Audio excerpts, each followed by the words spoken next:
रूपा सुनार एक दलित भएकै नाताले उहाँले अपमानित हुनु पर्यो। दलित समुदायमाथि भेदभाव र उत्पीडन अन्त गर्नुपर्छ। सामाजिक एकता र सद्भावको नाममा भेदभाव र उत्पीडनलाई जायज ठहराउने काम गर्नुहुन्न, तर त्यस अन्तर्गत रहेर सामाजिक एकतालाई सुदृढ गर्नुपर्ने हुन्छ।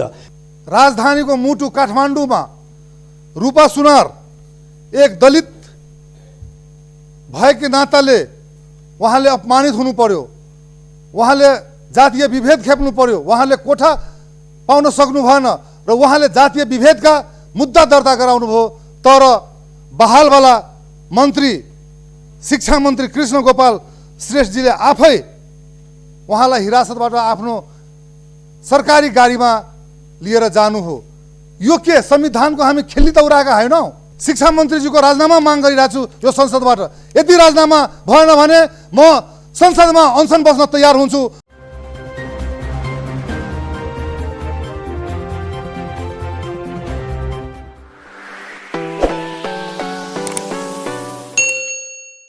मान्य रामनारायण बिडारी। सामान्य अध्यक्ष महोदय, अहिले कोरोनाको सङ्क्रमणबाट र बाढी पहिरोको कारणले मृत्यु हुने नेपाली दाजुभाइ दिदी बहिनी प्रति हार्दिक श्रद्धासुमन व्यक्त गर्न चाहन्छौँ। साथै परिवारजनमा हार्दिक संवेदना प्रकट गर्दछु। अध्यक्ष महोदय, पुस 5 गते पहिलो संसद विघटन भयो र संसद विघटनको क्रममा हाम्रा पार्टीद्वारा देशभरिमा आन्दोलनको घोषणा गरियो। आन्दोलनको क्रममा सर्लाही जिल्लाका जिल्ला इन्चार्ज डाचाराजु वागले 22 गते बढतवाको आन्दोलनको क्रममा घर फर्किने समयमा उहाँको मृत्यु हुन गयो। त्यो मृत्यु अहिलेसम्म रहस्यमय छ। अहिलेसम्म सरकारले पत्ता लगाउन सकेको छैन। किन अहिलेसम्म पत्ता लगाउन सकेन त? 5 महिना भइसक्यो, तर पत्ता नलाग्नुको कारण के हो त हालसम्म? के हाम्रो प्रशासन कमजोर हो? हाम्रो प्रशासनले अहिलेसम्म पत्ता नलाउने एउटा जिम्मेवार नेता, एउटा पार्टीका केन्द्रीय सदस्य र सर्लाही जिल्लाका इन्चार्ज जुन संसद विघटनको समयमा घर फर्किने समयमा एक्सिडेन्टबाट मोटरसाइकल एक्सिडेन्ट र ठक्करबाट एक्सिडेन्ट भयो, अहिलेसम्म त्यो यथावत छ। घटना रहस्यमय घटना छ। हामीलाई शङ्का छ कि उहाँलाई रहस्यमय घटना गराइएको छ। उहाँ एउटा गरिबको पक्षमा, एउटा निसहायको पक्षमा सर्लाही जिल्लामा मिटर ब्याजी आन्दोलनमा अगुवाई गर्नुभएको थियो। साथै हाम्रो पार्टीका जिल्ला सचिव कमल बुढा थोकी र डाचाराज वाग्ले ज्यूले उहाँहरू एउटा मिटर ब्याजीको अभियानमा अहिले पनि त्यहाँका गरिबहरूको इन्साफ पाउनु भएको छ र त्यो एउटा अभियानमा देशव्यापी नै एउटा आन्दोलन उठ्यो मिटर ब्याजीको। र अहिलेसम्म पनि सर्लाही जिल्लामा धेरै मिटर ब्याजीहरू जेलमा छन् र धेरै गरिबहरूको कल्याण भएको छ। यो घटनालाई सरकारले चाँडोभन्दा चाँडो पत्ता लगाएर, दोषीलाई पत्ता लगाएर कारबाही गरेर म हाम्रा अध्यक्षज्यू मार्फत सरकारलाई ध्यान आकर्षण गर्न चाहन्छु। चाँडोभन्दा चाँडो पत्ता लागोस्। यो प्रहरीहरूको नाकामी र गैर जिम्मेवारी हामीले महसुस गरेका छौँ। यस्तै अध्यक्ष महोदय, दलितको सवालमा दलितलाई व्यक्तिको घर मात्र होइन, देउताको मन्दिरमा प्रवेश निषेध छ। सार्वजनिक धारामा वञ्चित गरिएको छ। 2063 जेठ 21 गते हामीले छुवाछुत राष्ट्रमुक्त घोषणा गर्यो। छुवाछुत कसुर र सजाय ऐन 2075 जातका आधारमा हुने छुवाछुत गर्नेलाई 3 वर्ष जेल र 2 लाख रुपियाँ जरिवाना समेत व्यवस्था गर्यो। तर आज राजधानीको मुटु काठमाडौँमा रूपा सुनार एक दलित भएकै नाताले उहाँले अपमानित हुनु पर्यो। उहाँले जातीय विभेद खेप्नु पर्यो। उहाँले कोठा पाउन सक्नु भएन र उहाँले जातीय विभेदका मुद्दा दर्ता गराउनु भयो। तर बहालवाला मन्त्री शिक्षा मन्त्री कृष्ण गोपाल श्रेष्ठजीले आफै उहाँलाई हिरासतबाट आफ्नो सरकारी गाडीमा लिएर जानु हो। यो के संविधानको हामी खेली दौराएका होइनौँ? के संविधानलाई हामी कार्यान्वयन गरिरहेछौँ कि खिल्ली उडाइरहेका छौँ? मेरो प्रश्न छ। त्यसकारणले अध्यक्ष महोदय, म शिक्षा मन्त्रीजीको राजीनामा माग गरिरहेको छु यो संसदबाट। यदि राजीनामा भएन भने म संसदमा अनसन बस्न तयार हुन्छु। म आज यहाँ जानकारी गराउन चाहन्छु अध्यक्ष महोदयजीलाई र सरकारलाई ध्यान आकर्षण गर्न चाहन्छु कि यो विषयमा गम्भीरताको साथमा लियोस् र नेपालका 60 लाख दलितहरू यो आन्दोलनबाट आन्दोलित हुनेछन् भन्ने म आग्रह गर्न चाहन्छु अध्यक्ष महोदय। यो रूपा बहिनीको विषय होइन, यस्ता घटना दिनदिनो नेपालमा भइरहेको छन्। तराईदेखि पहाड, पहाडदेखि हिमालसम्म घटनाहरू घटिरहेका छन्। यसकारण यसलाई गम्भीरताका साथमा लियोस्। अध्यक्ष महोदय, हालसालै गृह मन्त्रालयबाट राष्ट्रिय परिचय पत्र विभाग मार्फत दलित आयोगले पत्रचार गरेको थियो। केही जातहरूलाई सूचीकृत गरेका छन्।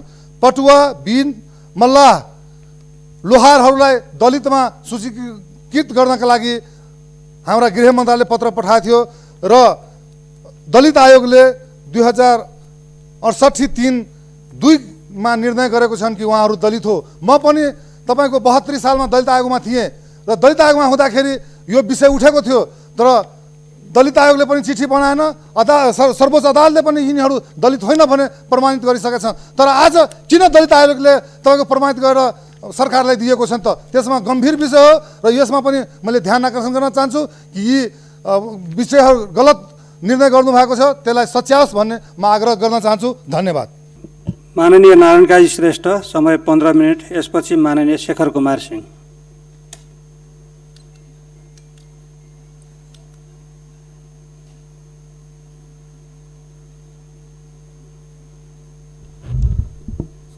सम्माननीय अध्यक्षज्यू,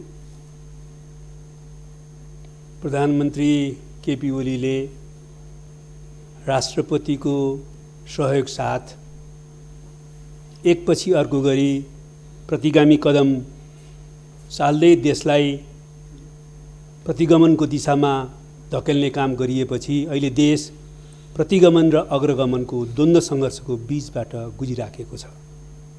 हामीले एकपटक प्रतिनिधि सभा विघटन गर्ने प्रतिगामी कदमलाई असफल बनायौँ, तर प्रतिगामी कदम पूर्ण रूपमा असफल हुन सकेन र अहिले पनि प्रतिगामी कदम फेरि प्रतिनिधि सभा विघटन 2 अन्तर्गत चालिएको छ र हामीले त्यसलाई पुरा परास्त गर्न सकिराखेका छैनौँ भने अर्कोतिर प्रतिगमन पनि आफ्नो योजनाअनुसार सम्पूर्ण संविधान र लोकतन्त्रलाई समाप्त गरेर प्रतिगामी निरङ्कुशतान्त्रिक राजनीतिक प्रणाली स्थापित गर्ने उत्कर्ष बिन्दुमा पुगिसकेको छैन र म चेतावनी दिन चाहन्छु, त्यो कहिले पुग्ने पनि छैन।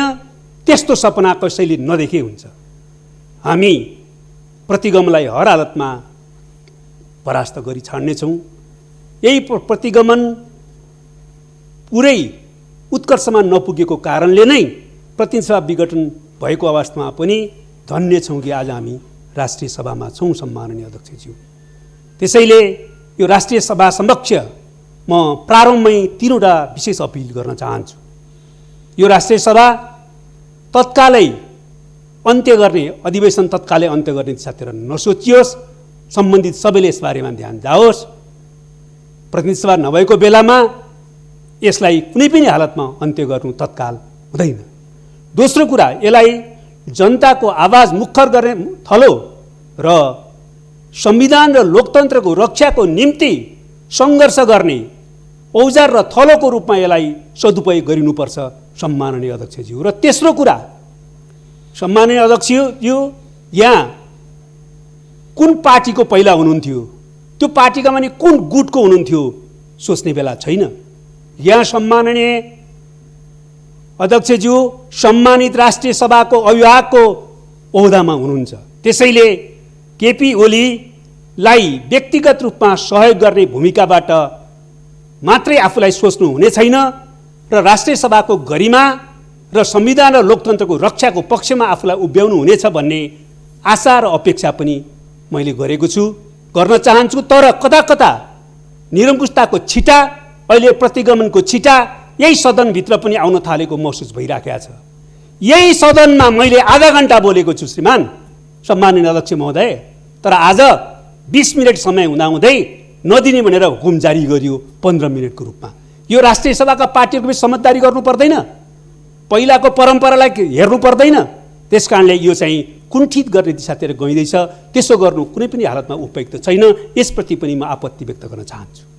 सम्माननीय अध्यक्षज्यू, हाम्रो पुर्खाहरूले, हाम्रा पूर्वजहरूले हामीलाई अरू सबै उपनिवेशको जातो मुनि पिसिँदा पनि स्वतन्त्र देश दिनुभयो।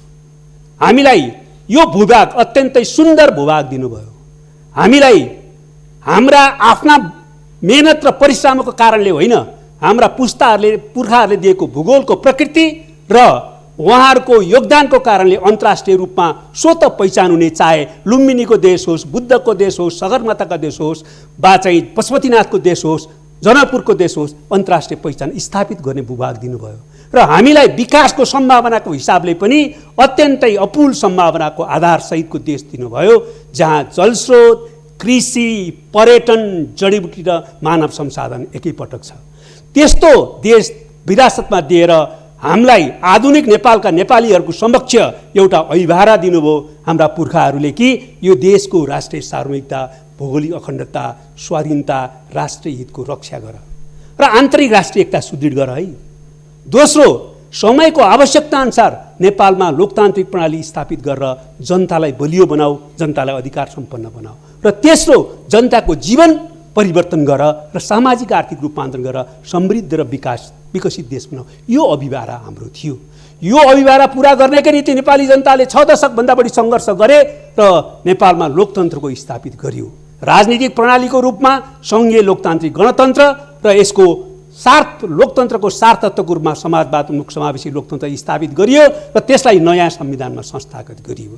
त्यो नयाँ संविधानमा संस्थागत गरिसकेपछि हामीले त्यही अभिभारा पुरा गर्न संविधान कार्यान्वयनको प्रक्रिया अगाडि बढायौँ र त्यो संविधान कार्यान्वयनको प्रक्रियामा नै नेपाली जनताले हाम्रो पार्टीलाई जनादेश दियो र त्यो जनादेश अनुसार केपी ओली प्रधानमन्त्री हुनुभयो र हामीले सरकार चलायौँ। हाम्रो निश्चित कार्यभार थियो। हामीले राष्ट्रियताको रक्षा गर्नु थियो, लोकतन्त्रलाई कार्यान्वयन गर्नु पर्थ्यो, संविधानलाई कार्यान्वयन गर्नु पर्थ्यो, यसलाई अझ उन्नत बनाउँदै जानु पर्थ्यो र हामीले सामाजिक आर्थिक रूपान्तरण गरेर समृद्ध नेपाल बनाउने, सामाजिक न्याय स्थापित गर्ने र समाजवादको आधार तयार गर्ने काम गर्नु पर्थ्यो। तर केपी ओलीले आफ्नो नेतृत्वको सरकार मार्फत ठिक विपरीत दिशातिर लैजानु भयो र त्यस अर्थमा उहाँले चाहिँ संविधानको नाङ्गो उल्लङ्घन गर्नुभयो, लोकतन्त्रको धज्जी उडाउनु भयो, पुरै अध्यादेशको शासन चलाएर निरङ्कुश तन्त्र चलाउनु भयो, देशलाई भ्रष्टाचारको दलदलमा फ्याँक्नुभयो र देशलाई बर्बाद गर्ने दिशातिर जानुभयो।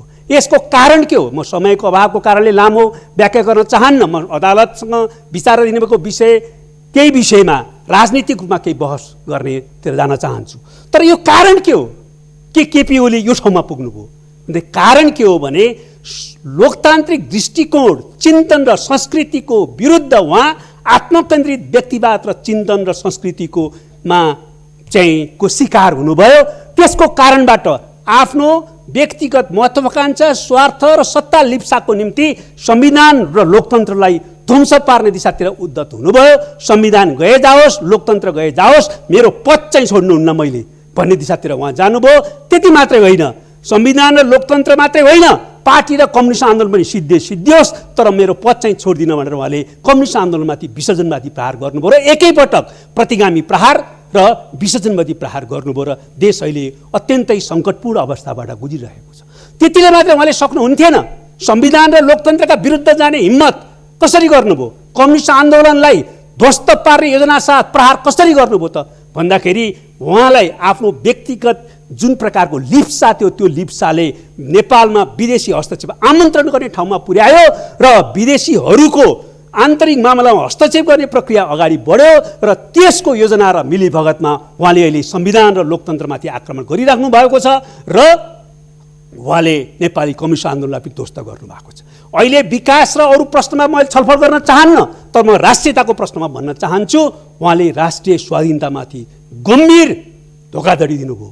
उहाँको राष्ट्रियताको विषय एउटा पहिला जुन प्रकारको चर्चा परिचर्चाको विषय बनाउनु भयो त्यो धोका थियो र अहिले उहाँ पुरै राष्ट्रिय आत्मसमर्पणवाद र लम्पसारवादमा पुगिसक्नु भएको छ भन्ने प्रश्न भयो। आज अतिक्रमित भूभागको विषय वार्ताको विषय बन्दैन, आज इपिजीको विषय वार्ताको विषय बन्दैन, एकपछि अर्को गरेर नेपालमा आन्तरिक मामलामा हस्तक्षेप भइराखेको छ, त्यो बारेमा प्रतिवादको विषय आउँदैन। बरु विदेशी हस्तक्षेप स्वीकार गर्ने मात्रै होइन, विदेशी हस्तक्षेप आमन्त्रण गरेर राष्ट्रिय स्वाधीनतालाई अत्यन्तै गम्भीर सङ्कटमा पुर्याउनु भएको छ।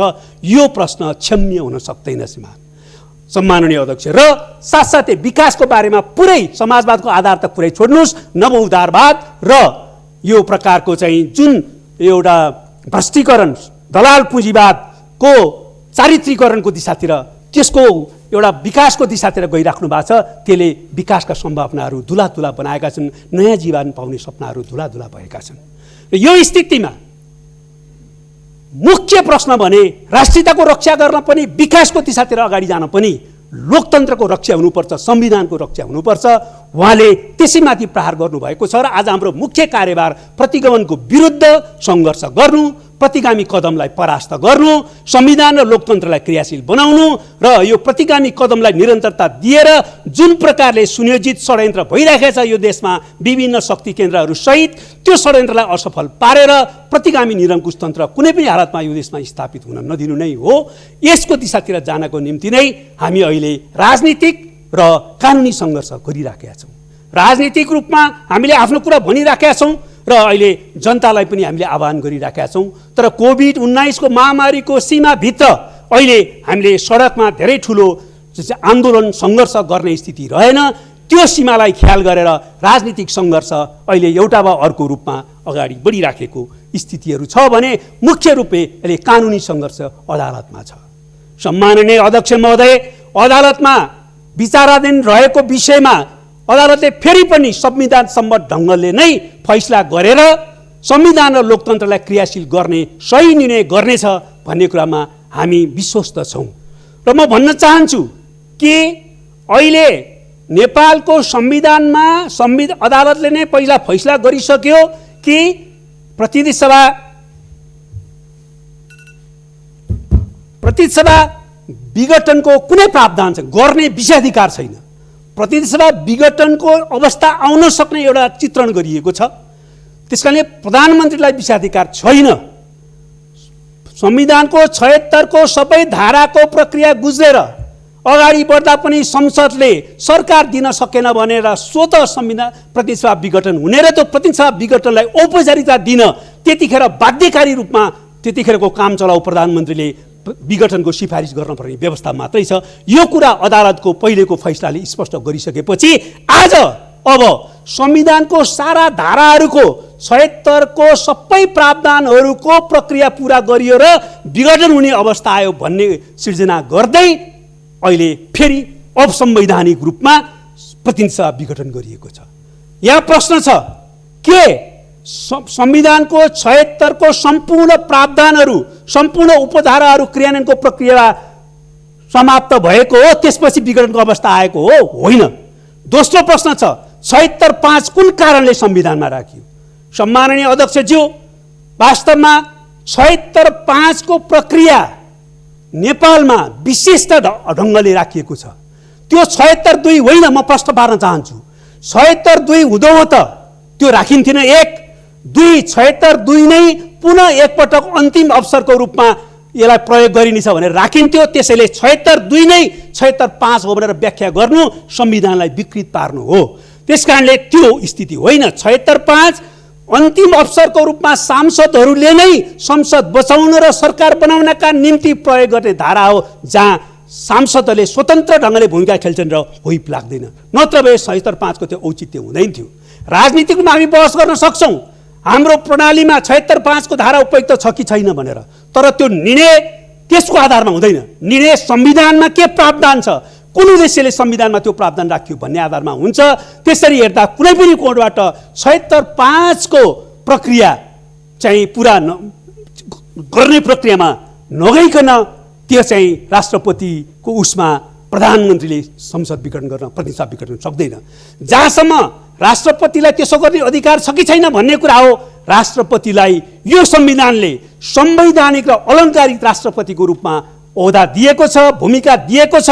राष्ट्रपतिले स्वविवेक प्रयोग गर्न पाउँदैन। राष्ट्रपतिले स्वविवेक प्रयोग गर्ने अर्थ लगाउने हो भने के धारा 76(2) र 76(5) चाहिँ राष्ट्रपतिले जसलाई मन लाग्छ उसलाई प्रधानमन्त्री बनाइदियो भन्न मिल्छ? त्यही गर्न राखिएको हो। त्यहाँ त आधार दिएपछि राष्ट्रपतिले गर्नै पर्ने भाव त्यसमा अन्तर्निहित छ। त्यसकारणले राष्ट्रपतिले स्वेच्छाले जसलाई प्रधानमन्त्री बनाउन लागे बनाइदिने, बनाउन मन नलागे नबनाउने भन्न पाउँदैन। दोस्रो कुरो, राष्ट्रपतिमाथि परमादेश लागू हुन सक्छ कि सक्दैन भन्दाखेरि राष्ट्रपतिले संविधान मिचेर संविधानलाई ध्वस्त पार्ने, लोकतन्त्रलाई ध्वस्त पार्ने काममा मिलीभगत गर्छन् भने राष्ट्रपतिको असंवैधानिक कामलाई सच्याउन मिल्छ। त्यो सच्याउने दिशातिर परमादेश जान मिल्छ। त्यसरी हामी के अपेक्षा गर्छौँ भने यो अवस्थामा राष्ट्रपतिले गरेको र मूलतः प्रधानमन्त्रीले गरेको असंवैधानिक कामलाई सच्याएर संविधान सम्बद्ध ढङ्गले देशलाई अगाडि बढाउने, प्रतिनिधि सभा पुनर्स्थापित गर्ने र नयाँ सरकार बन्ने दिशातिर देश अदालतको फैसलाबाट जानेछ भन्ने कुरा हामी विश्वस्त छौँ। म एउटा कुरा अर्को पनि भन्न चाहन्छु। निर्वाचनको कुरा गरिँदैछ। के निर्वाचन नै लोकतन्त्र हो?